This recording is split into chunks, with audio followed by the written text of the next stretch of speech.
जय हिंद साथियों, स्वागत है आप सभी का शाइन वाईटी क्लासेस में। हिंदी शॉर्ट हैंड की प्रैक्टिस डिक्टेशन 100 शब्द प्रति मिनट गति से डिक्टेशन 5 सेकंड में शुरू होगी। स्टार्ट। देश में आजादी का आंदोलन और हिंदी की स्वीकार्यता दोनों कार्य समांतर चल रहे थे। उस समय अंग्रेजों और अंग्रेजी दोनों के बरक्स हिंदी एक औजार की तरह कार्य कर रही थी। यही कारण था कि बाद में हिंदी स्वतंत्र भारत की भाषिक अभिव्यक्ति बनी। इसके पीछे सिर्फ महात्मा गांधी नहीं, देश भर के प्राय स्वतंत्रता सेनानी इस मत के साथ कार्य कर रहे थे कि देश के लोकतंत्र की भाषा हिंदी होगी। स्वतंत्रता प्राप्ति के बाद भी हिंदी को केंद्रीय स्तर पर राजभाषा का दर्जा दिया गया। हालांकि इसके साथ अंग्रेजी को भी राजभाषा का दर्जा मिला था, जिसके मूल में अंग्रेजी की विरासत और कुछ छिटपुट हिंदी विरोध था। मगर तब से और आज तक धरातल पर बहुत कुछ बदल चुका है। वर्ष 2011 और 2001 की जनगणना के आंकड़ों के आधार पर निकले निष्कर्ष को देखें तो हिंदी विरोध के गुब्बारे में सुई जमीनी स्तर से चुभाई जा रही है। इसलिए राजनीति में नकारात्मक भाषाई मुद्दों को चुनने का ढर्रा अब बदल देना चाहिए। निराशा की बात है कि ऐसा हो नहीं रहा और दिनों दिन इस तरह के मुद्दे उठाए जाने लगे हैं। दरअसल हिंदी बोलने वालों की जो जनसंख्या वर्ष 2001 में थी, उसमें 2011 तक अखिल भारतीय स्तर पर 25.19% की वृद्धि हुई। लेकिन यही विस्तार किसी पूर्ण राज्य के रूप में तमिलनाडु में सबसे ऊपर है, जो अब 107.62% है। आगे यह केरल में 96.80, गोवा में 95.44, गुजरात में 78.53 और कर्नाटक में 49.71% है। हिंदी विस्तार का यही आंकड़ा उत्तर प्रदेश में 23.86%, बिहार में 33.08 और मध्य प्रदेश में 22.15% है। गौरतलब है कि यह क्षेत्र कथित रूप से हिंदी प्रदेश है और यहाँ इन 10 वर्षों के अंतराल में जनसंख्या के कुल विस्तार वाले फीसद की अवहेलना भी नहीं की जा सकती है। लिहाजा धारणा से विपरीत हिंदी का मूल विस्तार उन्हीं क्षेत्रों में अधिक हुआ है जहां परंपरागत रूप से हिंदी का प्रभाव नहीं माना गया है, और उसमें भी तमिलनाडु सबसे ऊपर है। गौरतलब है कि वहां हिंदी को थोपा नहीं गया है। हिंदी विरोध तो वहां की राजनीति का केंद्रीय तत्व है। दरअसल ऐसा इसलिए हो रहा है कि आज अंतर्राज्यीय रोजगार, शिक्षा और मनोरंजन आदि की चाहत में लोगों ने हिंदी सीखी है या इन्हीं कारणों से विस्थापन हुआ है। यदि हिंदी को थोपना होता तो यह संविधान की मूल मंशा के अनुरूप आज देश की अनिवार्य राजभाषा होती। लेकिन यह सच्चाई किसी से नहीं छिपी है कि स्वतंत्रता के इतने साल बाद भी सरकारी कामकाज की भाषा स्वाभाविक रूप से अंग्रेजी ही है।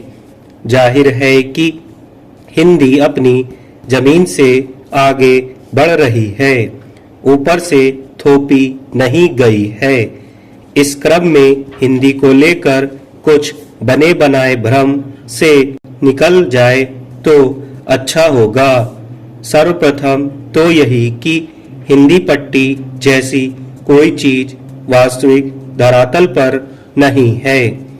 यह सिर्फ ग्रियर्सन 1928 द्वारा प्रस्तावित हिंदी बेल्ट का अनुवाद भर है, जिसे रामविलास शर्मा आदि सरीखे विद्वानों ने हिंदी में जड़भूत कर दिया। जिस बड़े क्षेत्र को ग्रियर्सन ने हिंदी बेल्ट कहा था, उसी में से बिहार को बिहारी भाषा वाला क्षेत्र बताया था। आज अगर इस भाषा को खोजा जाएगा तो ना तो वास्तव में कोई बिहारी भाषा का अस्तित्व है और ना ही हिंदी बेल्ट का। वास्तव में इस पट्टी में हिंदी से अधिक प्यार पाने वाली दूसरी सैकड़ों भाषाएं हैं और ये सभी लोग हिंदी को उसी व्यावहारिकता के धरातल पर खड़ा होकर स्वीकार करते हैं जैसे देश के दूसरे हिस्से के लोग। गौरतलब है कि जिस कथित हिंदी पट्टी को हिंदी का ज्ञाता समझ लिया जाता है, वहाँ हिंदी को अलग से सीखा जाता है। यहाँ दूर दराज के क्षेत्रों में आज भी हिंदी उसी तरह है जैसे बांग्ला, असमिया और गुजराती आदि हो सकती हैं। यहाँ तक कि हिंदी का प्रांतीय स्वरूप अपने आप में भिन्न है, जो हिंदी के लोकतांत्रिक चरित्र का सबसे सुंदर उदाहरण है। दूसरी तरफ आज देश में हिंदी के नाम पर घोषित सरकारी गैर सरकारी नौकरियों का अखिल भारतीयकरण तेजी से हुआ है। अब देश को जोड़ने, चलाने और जातीय संस्कृति को अक्षुण्ण रखने के लिए संवाहक भाषाओं की जरूरत हमेशा रहेगी और इसमें हिंदी सर्वाधिक उपयोगी है। खैर, लोकतंत्र में किसी को इतना शक्तिशाली नहीं होना चाहिए कि वह देश और समाज का एकमेव निर्धारक बन जाए। भाषाएं बहुभाषिक समाज के लोकतंत्र की नियामक होती हैं। अगर अंग्रेजी का शक्तिशाली होना भारतीय लोकतंत्र की मूल भावना के खिलाफ है तो इसकी संभावना हिंदी के साथ भी बनी रहेगी। मगर हिंदी और अंग्रेजी की आपस में तुलना की जाए तो हिंदी निश्चित रूप से भारतीय लोकतंत्र के लिए सर्वाधिक उपयोगी रही है। इसलिए भी अपने इतिहास से ही हिंदी ने समायोजन पर जोर दिया है, बहिष्कार पर नहीं।